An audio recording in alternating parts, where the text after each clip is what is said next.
Hello again. My name is Chuck Caudill.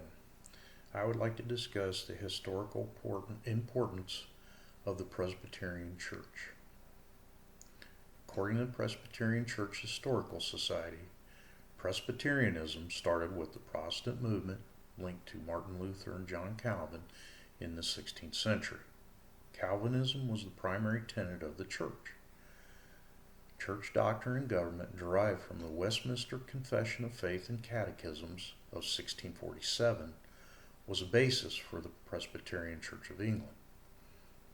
A confession was a rebuke of Catholic orthodoxy and the Pope himself. Furthermore, it points out the Calvinist doctrine of predestination. The Puritans, who were Presbyterians escaping religious persecution in England, came to America in the early 17th century to establish a pure form of Christian religion. James Foster explains that, unlike the English Presbyterians, the first American Presbyterians had very little church governance, let alone civil authority. However, the Puritans contributed to early republicanism in the colonies by rejecting the monarchical tendencies of government.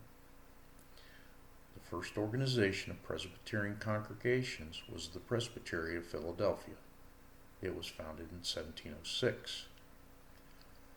During the First Great Awakening in the 1740s, Presbyterians split into Old Side and New Side factions. The controversy generated a flood of new American imprints on religious topics, as the religion was starting to moderate from strict Calvinism and became evangelistic in preaching.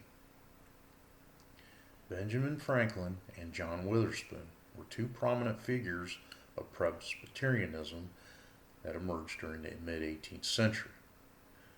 Franklin published a moderate Scottish version of the Westminster Confessional that was adhered to until 1789.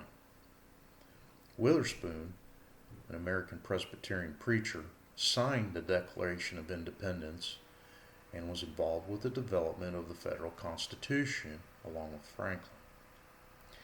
He also helped rewrite the Westminster Confessional to form the Presbyterian Constitution in 1789 that uncoupled civil government authority over the church, which by the 1830s, the state-sanctioned churches were no more.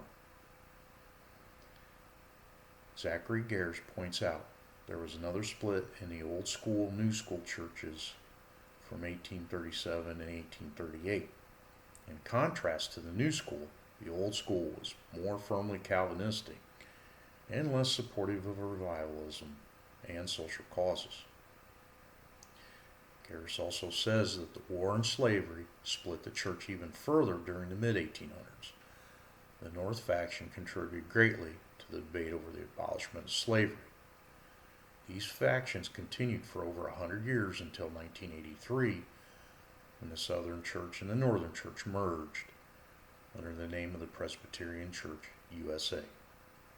The Presbyterians were of great importance in the contribution of America's founding government, the First and Second Great Awakening, and the abolishment of slavery. Thank you.